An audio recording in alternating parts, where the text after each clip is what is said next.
नमस्कार दोस्तों, आप देख रहे हैं राष्ट्र न्यूज़ और मैं हूं रमेश गर्ग। राष्ट्र न्यूज़ के स्पेशल सेगमेंट संजीवनी में आज हम बात करेंगे अंतर्राष्ट्रीय योग दिवस को लेकर।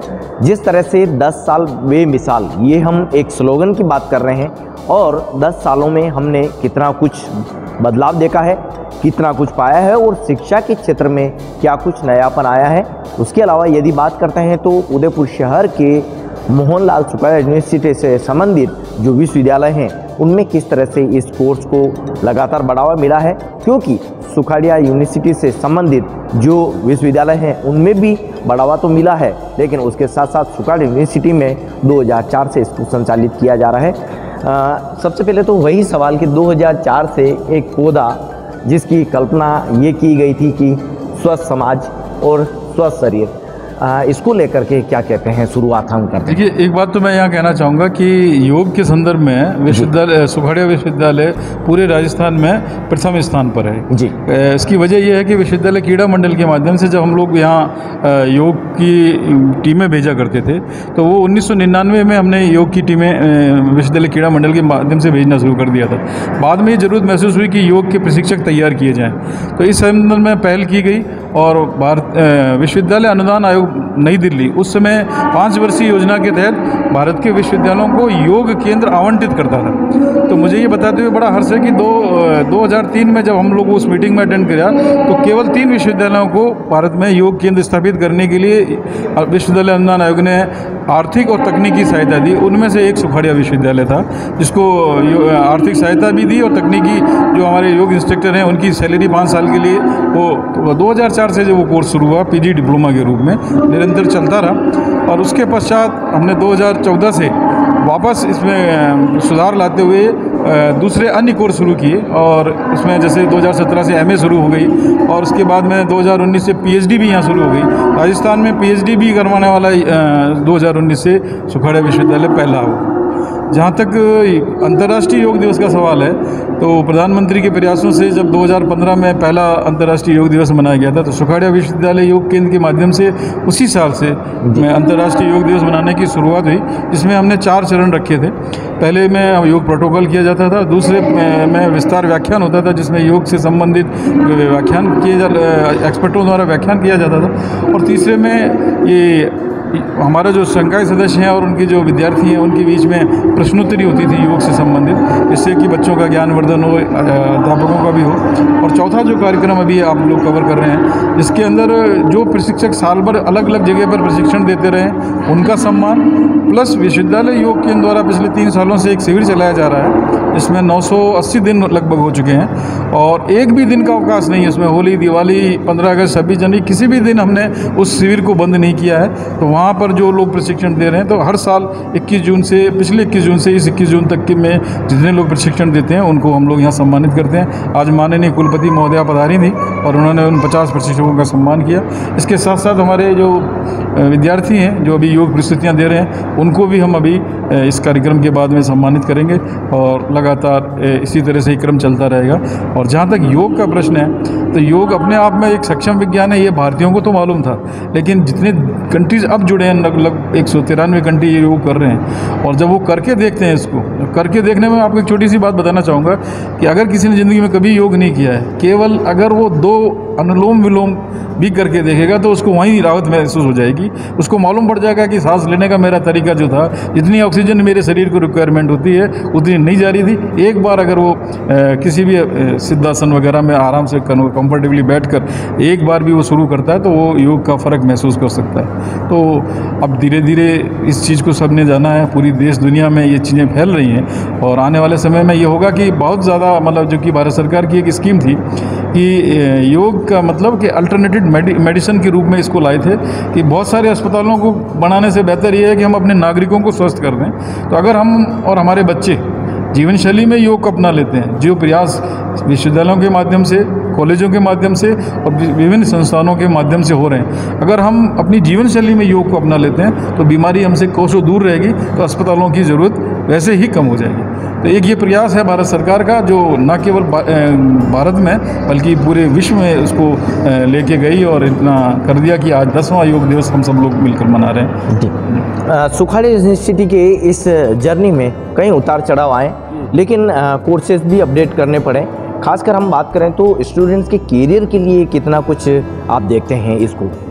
कैरियर का क्या होता है कि दो तरह से विद्यार्थियों का कैरियर होता है कि पहला तो ये है कि उसको कहीं एम्प्लॉयमेंट मिले, चाहे वो सरकारी हो या अर्ध सरकारी हो या प्राइवेट नौकरी हो।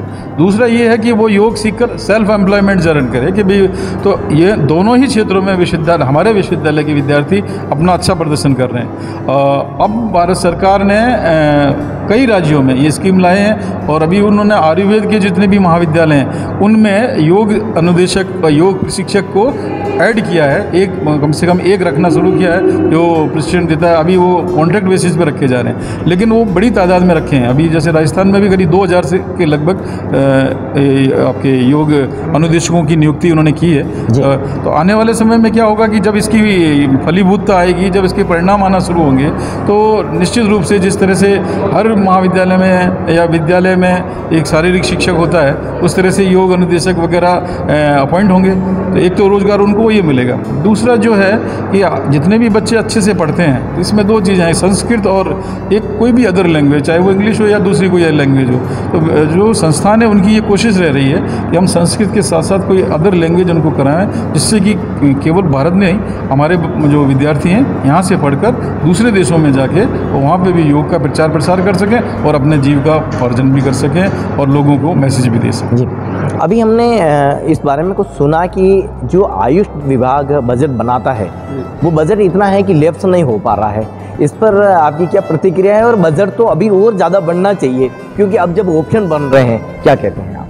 देखिए, सरकार की जैसे जो कोशिशें हैं, योग को निरंतर बढ़ाने की कोशिशें हैं और हमारे यहाँ भी लगभग ये चीज़ चल रही है, लेकिन चूंकि अब केंद्र सरकार का मसला है तो उसमें मैं उतना तो नहीं बोल पाऊंगा। लेकिन जिस तरह से हम लोग जितना जुड़ पाए हैं आयुष मंत्रालय से, योग महोत्सव के माध्यम में, अभी उदयपुर में एक योग महोत्सव हुआ था 3 दिवसीय, वहाँ जब जुड़े तो हमको ये मालूम पड़ा कि इस तरह की स्कीमें हैं और इन्होंने इन 5 विद्याओं को साथ में ले रखा है और उसको लेके योग को आगे बढ़ा रहे हैं। तो ये बिल्कुल आवश्यक है और बहुत निकट भविष्य में ये चीज़ होने वाली है कि आयुष मंत्रालय जो बजट है ये इसको तो खर्च कर ही पाएगा, बल्कि इससे दुगना तिगना बजट भारत सरकार योग के लिए और ये जो योग से जुड़ी हुई जितनी भी विद्याएं हैं, चाहे वो नेचुरोपैथी हो, चाहे ये क्या कहते हैं आपके प्राकृतिक चिकित्सा हो, तो इन सब चीज़ों में इसको और ज़्यादा बढ़ेगा।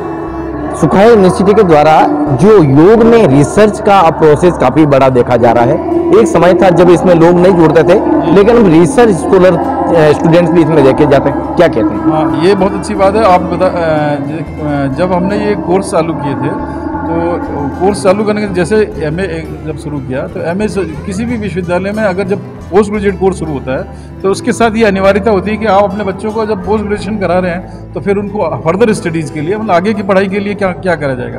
तो उसी कड़ी में पीएचडी की रिसर्च की हमने शुरुआत करवाने की कोशिश की और हमारे उस समय तत्कालीन कुलपति प्रोफेसर ए.बी. शर्मा साहब ने इस चीज़ को शुरू भी करवाया। लेकिन जो जहाँ तक बात है, अभी हमारे यहाँ 25 शोधार्थी हैं जो कि राजस्थान में योग विषय के अंदर सर्वाधिक है और इन 25 शोधार्थियों में से 10 JRF हैं और इन 10 JRF में से 7 हमारे यहीं पढ़कर उन्होंने नेट और JRF किया है। और इसी के साथ में जो स्पोर्ट्स बोर्ड है विश्वविद्यालय का, उस स्पोर्ट्स बोर्ड में फिजिकल एजुकेशन के हमारे जो प्राध्यापक हैं, तो योग जो है वो फिजिकल एजुकेशन से रिलेटेड है, तो उनके माध्यम से हमने ये पीएचडी में रजिस्ट्रेशन शुरू किए और अब लगभग 4 के लगभग हमारे यहाँ से पीएचडी अवार्ड हो चुकी हैं जो कि प्योरली योग विषय में हो गई हैं। तो आने वाले समय में वो लोग भी योग में पीएचडियाँ करवाएंगे। तो ये जो आप बता रहे हैं कि पीएचडी उदयपुर में शुरू हुई, सुखाड़िया में शुरू हुई, आने वाले समय में और ज़्यादा स्तर पर, अभी 25 से तो हो सकता है 50 और 100 तक की ये स्थिति बन जाएगी। तो साथ साथ केवल सुखाड़िया यूनिवर्सिटी ही योग में कर रही है ऐसा नहीं है। जिस विश्वविद्यालय, पैसिफिक विश्वविद्यालय है, राजस्थान विद्यापीठ विश्वविद्यालय है, बीएन विश्वविद्यालय है, इन सब मतलब हम इनके लिए एक तरह से पेरेंटल इंस्टीट्यूट हैं। हमारे जो भी अच्छे स्टूडेंट्स थे इन विश्वविद्यालयों में गए हैं,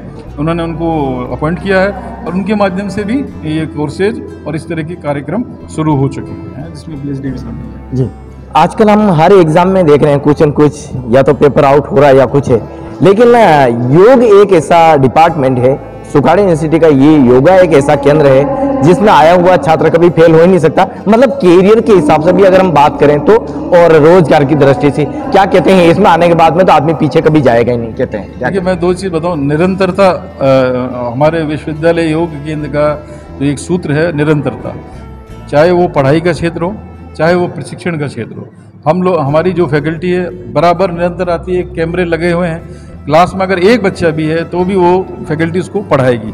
और यही वजह है कि मतलब बहुत सारी जगह चल रहे हैं, मैं उनके आपको अभी बताया है, लेकिन जो कंटिन्यूशन में जो फैकल्टी का वहाँ उपलब्ध रहना, और फैकल्टी में भी मैंने आपको बताया कि यहीं से पढ़कर वो नेट JRF जो भी क्वालिफाइड होकर ही अपॉइंट होते हैं। तो वो जो निरंतरता से अध्ययन कर रहे हैं, यही वजह है कि इसकी वजह से उनके अंदर योग के प्रति चाहे वो ज्ञान कह लीजिए या जो उसका समर्पण है, वो दोनों चीज़ें उनके प्रति है। तो इसी वजह से उस योग वैसे भी आत्म अनुशासन का नाम है, तो ये अनुशासन उनके अंदर है, उसी वजह से वो आगे के आगे तरक्की करते चले जा रहे हैं। और ये ऐसा सारे विद्यालयों को, सारे महाविद्यालयों को इस तरह की चीज़ें करनी चाहिए जी। एक देख रहे हैं इसमें सारे लोग अपनी कंपटीशन जो परफॉर्मेंस है वो योग के माध्यम से देते हुए देखे गए, और ये एक बहुत कम था, लेकिन अब इसको जब एजुकेशन में स्पोर्ट्स के तौर पर जोर दिया गया है, योगा में भी एक ऑप्शन दे दिया है, इसको कैसे कहते हैं? देखिए, किसी भी चीज़ को डेवलप करने के लिए बहुत सारे प्रयास करने पड़ते हैं। योग का जो मूल स्वरूप है, अगर अपन उस मूल स्वरूप पर जाएंगे तो योग जब महर्षि पतंजलि या आदि योगी शिव से जब ये योग प्रारंभ हुआ था तो वो मोक्ष की धारणा को लेके हुआ था।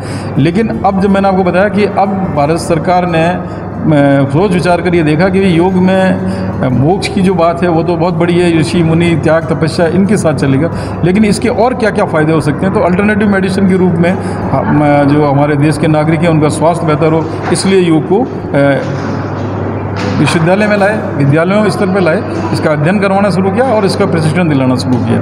तो उस माध्यम से ये चीज़ को हम लोग आगे बढ़ाने की कोशिश कर रहे हैं। और जहाँ तक विश्वविद्यालय और हमारे इन बच्चों का सवाल है, जैसा आपने बताया कि प्रशिक्षण के साथ साथ बच्चे इतनी सघनता से, गहनता से अध्ययन परफॉर्मेंस करते हैं कि विश्वविद्यालय, सुखाड़िया विश्वविद्यालय की 5 ऐसे हमारे योग के विद्यार्थी हैं जिन्होंने अंतर्राष्ट्रीय स्तर पर जो आपकी रिकॉर्ड बुक्स होती हैं उनके लिए कई आसनों में रिकॉर्ड बनाकर विश्वविद्यालय योग केंद्र को स्थापित किया है कि भी 4-5 रिकॉर्ड इस तरह के बना दिए इन्होंने, लंबे समय तक आसन करने का, कम समय में सूर्य नमस्कार करने का, ऐसे रिकॉर्ड हमारे विश्वविद्यालय के विद्यार्थी बना चुके हैं जी। महाभारत, रामायण और कई ऐसे काल रहे हैं जिसमें योगा की हमेशा ही चर्चा होती रही, और बिना योग के वे सभी काल अधूरे भी लगे हैं। लेकिन भारत को जो शक्ति मिली है इसको कई मायने में हम विश्व स्तर पर अलग देख रहे हैं, और आज भारत इसलिए जितना स्वास्थ्य के लिए सोचा जाता है, गिना जाता है, उतना ही हम और दूसरे क्षेत्र में भी योगा को लेकर देख रहे हैं। क्या कहते हैं? देखिए, जहाँ तक योग का प्रश्न है, योग करने वाले या योग को हम चमत्कार के रूप में नहीं लें। योग एक विशुद्ध विज्ञान है, और ये वो विज्ञान है जो किसी भी व्यक्ति जो उससे संपर्क में आता है, जो ये करना प्रारंभ करता है, जो अपनी दिनचर्या में इसको शामिल करता है, तो उनको ये मैसेज देता है कि चमत्कार नहीं है, ये विज्ञान हर व्यक्ति के अंदर, आप में, मुझ में वो असीमित शक्तियाँ हैं। लेकिन क्या है कि समय अभाव के कारण हम उन चीज़ों को अपनी क्या कहते हैं जनरेट नहीं कर पा रहे, उनको जगा नहीं पा रहे।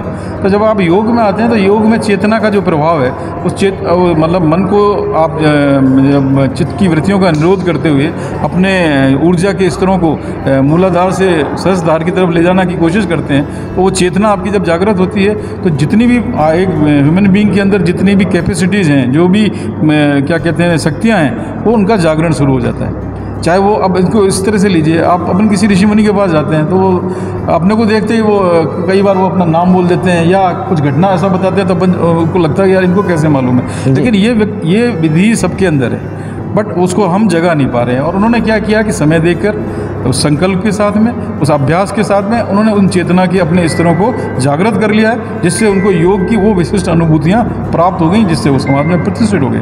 लेकिन ये केवल उनके लिए नहीं है। अगर कोई भी व्यक्ति ढंग से जीवन में योग के नियम अनुसार योग को आधारण कर ले और उसी हिसाब से अभ्यास करे, तो वो भी उन अनुभूतियों को, उन विभूतियों को प्राप्त करके खुद का और समाज का कल्याण कर सकते हैं। जी, तो देखिए दोस्तों, योग वह विधा है जिसके स्वयं के द्वारा की गई चेतना के माध्यम से खुद का और समाज का जागरण कर सकते हैं। इसीलिए हम कह रहे हैं कि 10 साल बेमिसाल, और जिस तरह से योगा ने एक शिक्षा के क्षेत्र में अवेयरनेस का रोल अदा किया है। इससे कैरियर निर्माण तो हुआ ही है, एक स्वस्थ राष्ट्र की, स्वस्थ समाज की कल्पना भी हम कर पा रहे हैं। सर, आज आपने वक्त दिया, उसके लिए बहुत बहुत धन्यवाद। आगे भी मुलाकात होती रहेगी। बिल्कुल बिल्कुल होगी। आप हमारे योग केंद्र बता रहे हैं और कई विद्यार्थी इस तरह के हैं जिनका आप इंटरव्यू करेंगे तो ये मैसेज पब्लिक में, मतलब जनता में बहुत अच्छा जाएगा और समाज में इसमें योग के प्रति सरोकारिता बढ़ेगी। जी, इस कंटेंट को लेकर आप क्या सोचते हैं, और जिस तरह से भारत में योग को